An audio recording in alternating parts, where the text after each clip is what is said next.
Hola, bienvenido a nuestro podcast La Biblia en un año. Mi amado, mi amada, es una bendición nuevamente tenerlos acá escuchando la palabra del Señor y tener oído, corazón y espíritu atento a lo que nuestro buen Dios nos quiere hablar el día de hoy. Bueno, mis amados, hoy episodio 213.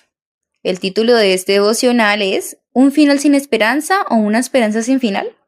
Matthew, un joven de 21 años, llevaba 3 años viviendo en la calle. Mark Russell, quien fue designado jefe de la organización Church Army, el ejército de la iglesia, cuando aún era veinteañero, se lo encontró en los alrededores de Charing Cross, en Londres. Le trajo algo de comida y le llevó a Cristo. Cuando Mark se levantó a disponerse a marchar, le dijo: Matthew, durante todo el mes que viene voy a estar en diferentes foros hablando para miles de personas. ¿Qué consejo quieres que le dé a la iglesia anglicana actual? Matthew respondió: el trabajo de la iglesia consiste en que dejen de discutir y traigan esperanza a la gente. Mark Russell comentó lo siguiente: no he oído jamás una definición mejor de aquello a lo que nos tenemos que dedicar. ¿Acaso no tenemos un evangelio que tiene esperanza? Un evangelio de vida, un evangelio de transformación y por encima de todo la esperanza en la vida eterna, la esperanza de Jesús. Mucha gente solo ve un final sin esperanza, pero con Jesús puedes disfrutar de una esperanza sin final. La esperanza es una de las 3 virtudes teologales, las otras son el amor y la fe. Como escribe Ranieros Cantalamessa, son como 3 hermanas, 2 de ellas ya han crecido y la tercera es una niña pequeña. Avanzan juntos asidas de la mano con la niña Esperanza en el medio. Al verlas, pareciera que son las mayores las que llevan a la niña, pero es al revés. La pequeña es la que lleva a las grandes. La esperanza es la que lleva al amor y a la fe. Sin ella, todo se detendría. Bueno, mis amados, les invito a que vayamos a Salmos capítulo 89, verso del 46 al 52. Les recuerdo que estamos leyendo en la versión NTV, Nueva Traducción Viviente. Dice así: Oh Señor, ¿hasta cuándo seguirá esto? ¿Te esconderás para siempre? ¿Hasta cuándo arderá tu ira como el fuego? Recuerda lo breve que es mi vida, qué vacía e inútil es la existencia humana. Nadie puede vivir para siempre, todos morirán. Nadie puede escapar del poder de la tumba. Señor, ¿dónde está tu amor inagotable? Leíste tu palabra a David mediante una promesa fiel. Considera, Señor, cómo pasan vergüenzas tus siervos. Llevo en mi corazón los insultos de mucha gente. Los enemigos se han burlado de mí. Oh Señor, se mofan de tu rey ungido, a donde quiera que va. Alaben al Señor para siempre. Amén y amén. Bueno, pasamos al primer punto de este devocional que se titula Conoce la esperanza de vida eterna por medio de Jesús. Fyodor Dostoyevsky escribió: vivir sin esperanza es dejar de vivir. Y Emil Brunner escribió que la esperanza es el significado de la vida, lo que el oxígeno en los pulmones. Este salmo acaba con una nota de esperanza.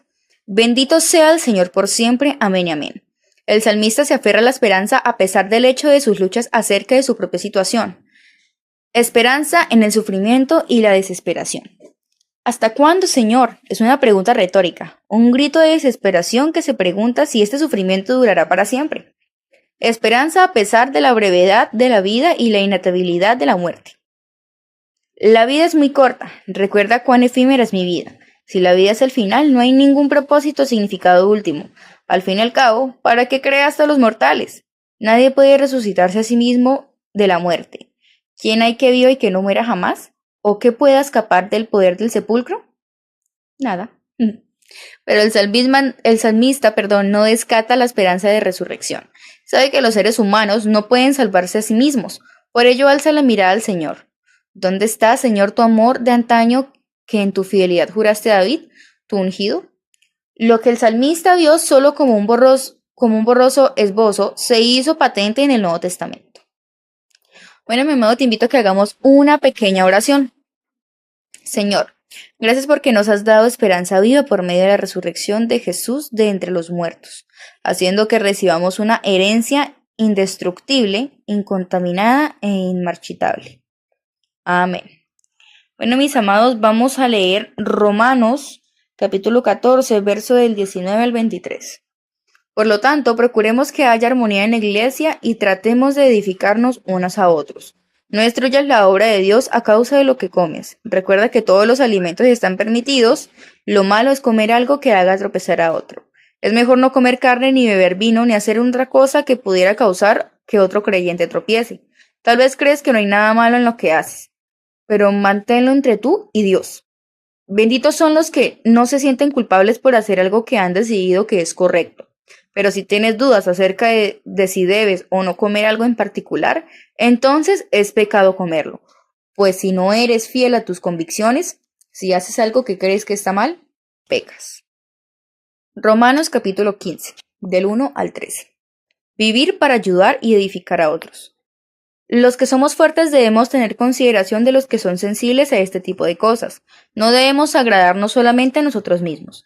Deberíamos ayudar a otros a hacer lo que es correcto y edificarlos en el Señor. Pues ni siquiera Cristo vivió para agradarse a sí mismo. Como dicen las Escrituras, los insultos de aquellos que te insultan, oh Dios, han caído sobre mí. Tales cosas se escribieron hace tiempo en las Escrituras para que nos sirvan de enseñanza, y las Escrituras nos dan esperanza y ánimo mientras esperamos con paciencia hasta que se cumplan las promesas de Dios. Que Dios, quien da esa paciencia y ese ánimo, los ayude a vivir en plena armonía unos con otros, como corresponde a los seguidores de Cristo Jesús. Entonces todos ustedes podrán unirse en una sola voz para dar alabanza y gloria a Dios, el Padre de nuestro Señor Jesucristo. Por lo tanto, acéptense unos a otros tal como Cristo los aceptó a ustedes, para que Dios reciba la gloria. Recuerden que Cristo vino a servir a los judíos para demostrar que Dios es fiel a las promesas que le hizo a los antepasados de ellos. También vino para que los gentiles dieran la gloria a Dios por la misericordia que Él tuvo con ellos. A eso se refería el salmista cuando dijo: por eso te alabaré entre los gentiles, cantaré alabanzas a tu nombre. Y en otro lugar está escrito: alégrense con su pueblo, oh gentiles, y además alaben al Señor todos ustedes los gentiles, todos los pueblos de la tierra, alábenlo. Y en otro lugar de Isaías dijo: el heredero del trono de David vendrá, y reinará sobre los gentiles. Ellos pondrán su esperanza en él. Le pido a Dios, fuente de esperanza, que los llene completamente de alegría y paz, porque confían en Él. Entonces rebosarán de una esperanza segura mediante el poder del Espíritu Santo. Bueno, mis amados, pasamos al segundo punto de este devocional, que se titula Rebosa de esperanza por el Espíritu Santo. La fe produce esperanza, alegría y paz en nuestra vida. La duda nos roba nuestra alegría y nuestra paz. La fe significa confiar en el Dios de la esperanza. Pablo ora así: que el Dios de la esperanza los llene de toda alegría y paz a ustedes que creen en Él, para que rebosen de esperanza por el poder del Espíritu Santo. El origen de la esperanza es el Dios de la esperanza, la razón de la esperanza es Jesús, y la fuente de la esperanza en ti es el Espíritu Santo. Esta esperanza no es una ilusión, sino que asienta en lo que Dios ha hecho y está haciendo por nosotros. Esta esperanza es la fuerza motriz de nuestro diario vivir, como comenta Erwin McManus. La esperanza nos levanta de las ruinas, de nuestros fracasos, de nuestro dolor y de nuestro miedo a sobreponernos a aquello que una vez nos pareció insuperable. Nuestra capacidad de aguantar perseverando hasta vencer se alimenta de ese ingrediente que parece insulso, llamado esperanza. Jesús es la esperanza para el mundo, para Israel y también para el resto de nosotros. Pablo cita una serie de pasajes del Antiguo Testamento para probarlo, los cuales culminan con las palabras de Isaías profetizando acerca de que Jesús se levantará para gobernar, se levantará para gobernar a las naciones, en los pueblos pondrán su esperanza. En él los pueblos pondrán su esperanza, Pablo nos ayuda a ver los diferentes aspectos de la esperanza que Jesús trae al mundo de hoy, incluyendo esperanza de unidad. Pablo continúa abogando porque se hagan todos los esfuerzos posibles para la unidad, Esforcémonos por promover todo lo que conduzca a la paz y a la mutua edificación. Guarda esta unidad siendo sensible con tus hermanos y hermanas en Cristo sin ofenderlos innecesariamente. Cada uno de nosotros debe agradar al prójimo para su bien, con el fin de edificarlo. Sigue el ejemplo de Jesús. Ni siquiera Cristo se agradó a sí mismo. Sé como Jesús, alguien que agrada a Dios, no alguien que agrada a la gente. Los aduladores son aquellos que intentan agradar a la gente aún a precio de comprometer su propia conciencia para hacerlo. Pablo procuró agradar a la gente siempre y cuando el hacerlo no conllevara a desagradar a Dios. Esperanza de las Escrituras. El propósito de las Escrituras es dar esperanza. Todo lo que se escribió en el pasado se escribió para enseñarnos, a fin de que, alentados por las Escrituras, perseveremos en mantener nuestra esperanza. El reconocimiento de Jesús y la esperanza que hay en él viene por medio de las Escrituras. La manera de mantener tu esperanza alta es estudiar las Escrituras con regularidad. Esta esperanza lleva a toda alegría y a paz a ustedes que creen en él. Me encanta la manera en la que Corrie ten Boom lo explica. La alegría y la paz significan ir por la vida con una sonrisa de oreja a oreja y con la maleta vacía. Bueno, mis amados, los invito a que nuevamente hagamos una oración. Señor, gracias porque de la misma manera que resucitaste a Jesús de entre los muertos, un día me resucitarás a mí, con él para una vida plena y eterna. Que hoy tu Espíritu Santo me llene hasta rebosar de esperanza. Amén. Bueno, mis amados, les invito a que vayamos a Primera de Crónicas, capítulo 11. David, rey de todo Israel. Luego, todos los israelitas se presentaron ante David en Hebrón y les dijeron: somos de la misma sangre. En el pasado, aun cuando Saúl era rey, en realidad era usted quien dirigía las fuerzas de Israel. Y el Señor su Dios lo dijo: tú serás el pastor de mi pueblo Israel, tú serás el líder de mi pueblo Israel. De modo que allí en Hebrón, David hizo un pacto ante el Señor con todos los ancianos de Israel, y lo ungieron rey de Israel, tal como el Señor lo habría prometido por medio de Samuel. David toma Jerusalén. Después David con todo Israel a Jerusalén, o Jebús, como solían llamarla anteriormente, donde vivían los jebuseos, habitantes originarios de esa tierra. El pueblo de Jebús se mofaba de David: jamás entrarás aquí. Pero David tomó la fortaleza de Sión, la que ahora se llama Ciudad de David. David había dicho a sus tropas: el primero que ataque a los jebuseos será el comandante de mis ejércitos. Así que Joab, cuya madre era Sarbia, una hermana de David, fue el primero en atacar, y entonces llegó a ser el comandante de los ejércitos de David. David hizo de la fortaleza su casa, y por eso es que se llama Ciudad de David. Extendió la ciudad de los terraplenes hasta la zona circundante, mientras que Joab reedificaba el resto de Jerusalén. David se hacía cada vez más poderoso porque el Señor de los ejércitos celestiales estaba con él. Los guerreros más valientes de David. Estos son los líderes de los guerreros más valientes de David. Junto con todo Israel, ellos decidieron hacer rey a David, tal como el Señor había prometido con relación a Israel.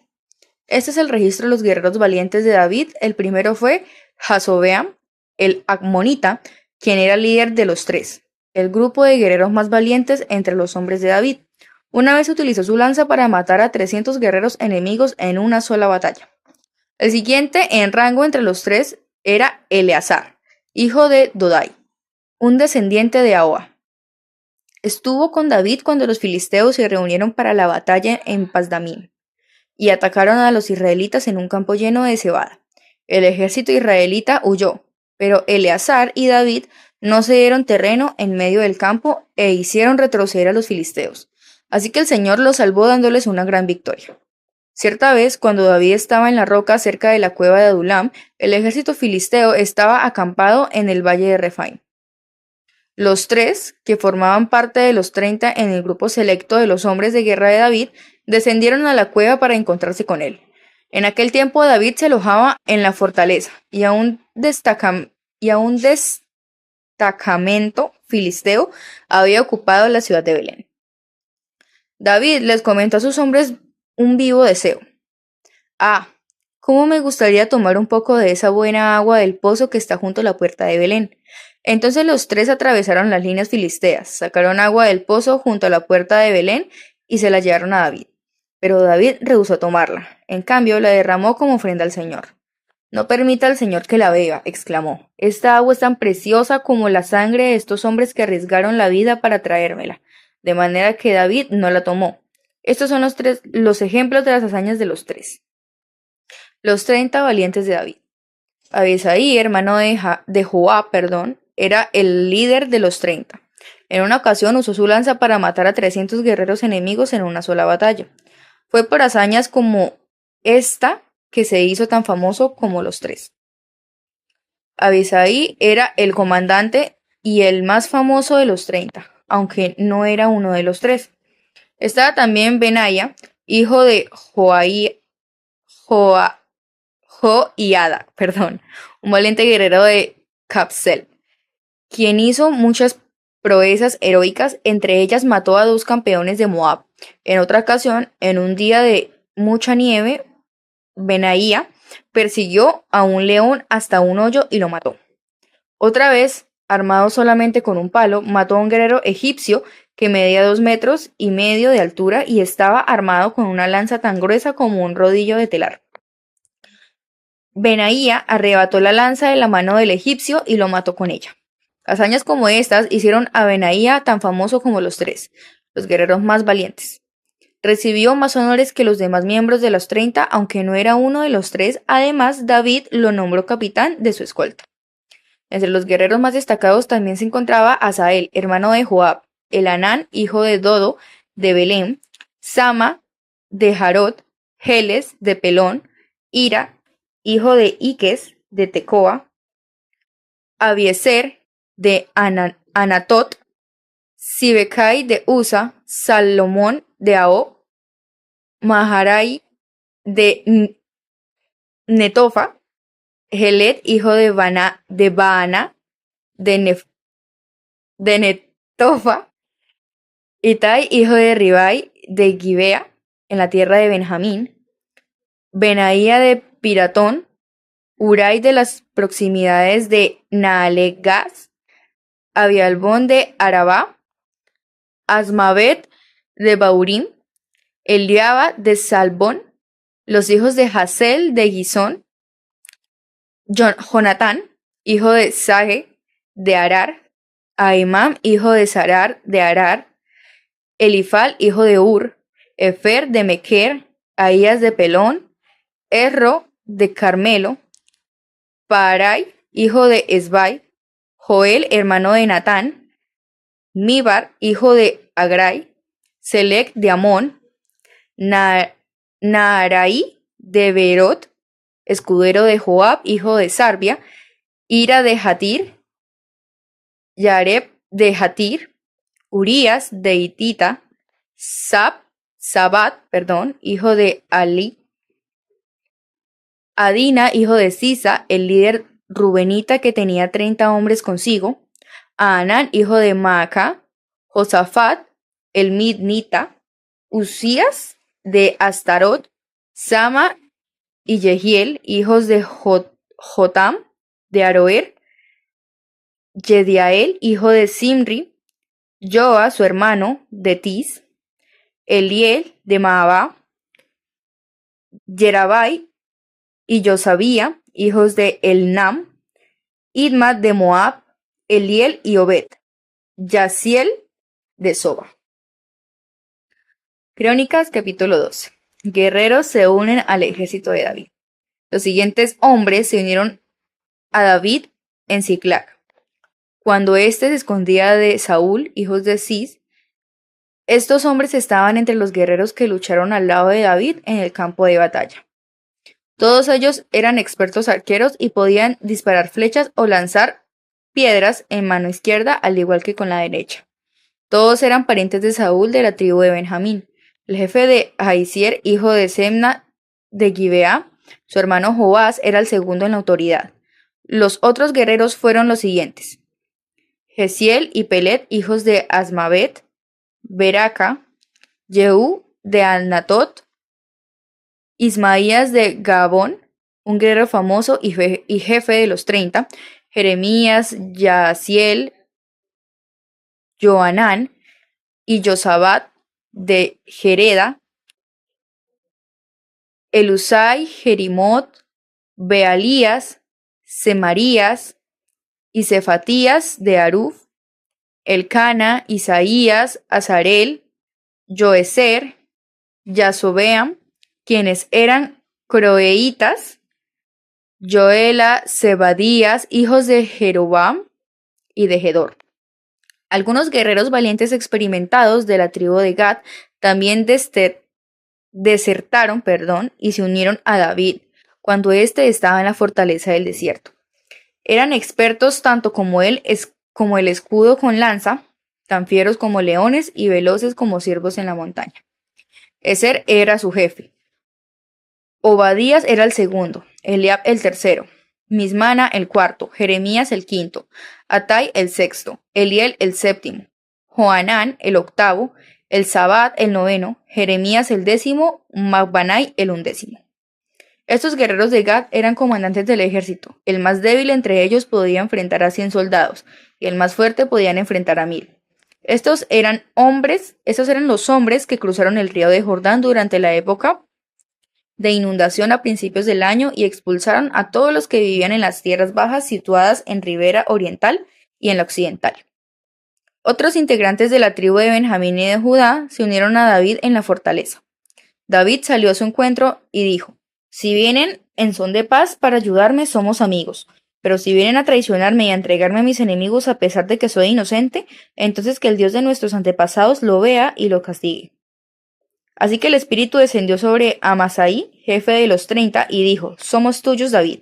Estamos de tu lado, hijo de Isai. Que la paz de la prosperidad sean contigo, y el éxito con todos los que te brindan tu ayuda, pues tu Dios es el que te ayuda.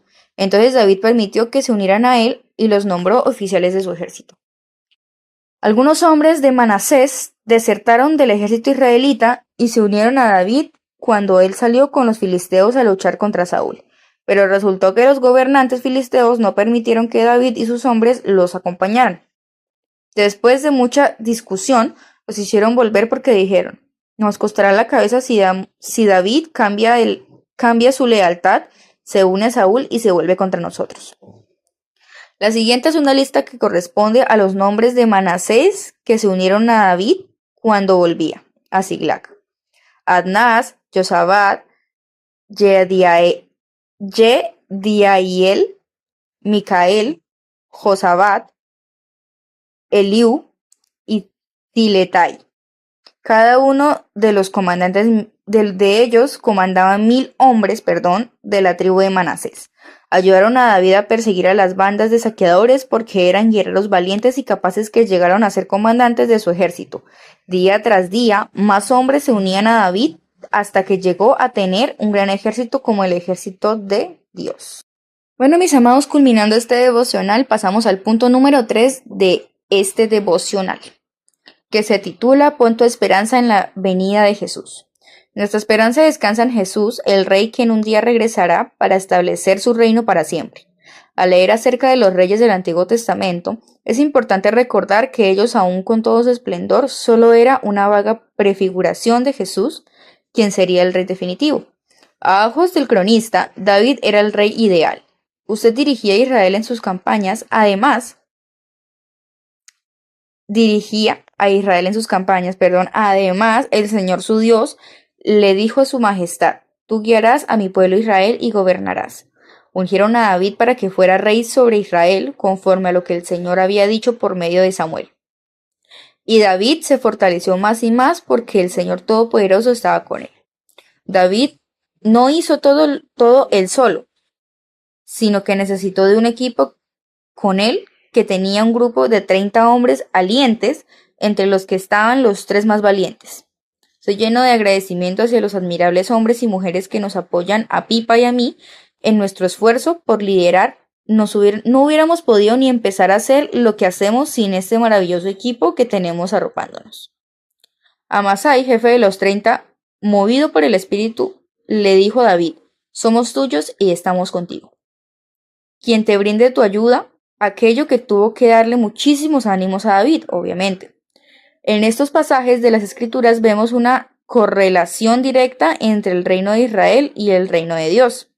Podemos ver 1 de Crónicas, capítulo 28, verso 5, y 1 de Crónicas, capítulo 29, el 23, y 2 de Crónicas, capítulo 13, verso 8.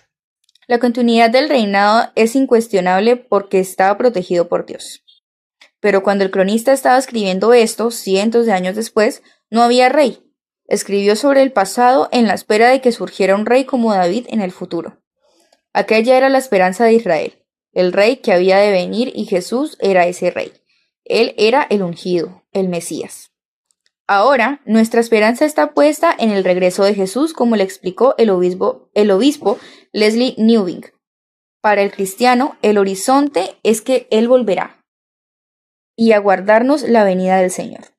Ya sucederá mañana o en cualquier otro momento. Ese es nuestro horizonte, el cual es fundamental para mí y es lo que me posibilita estar lleno de esperanza y encontrar sentido a la vida.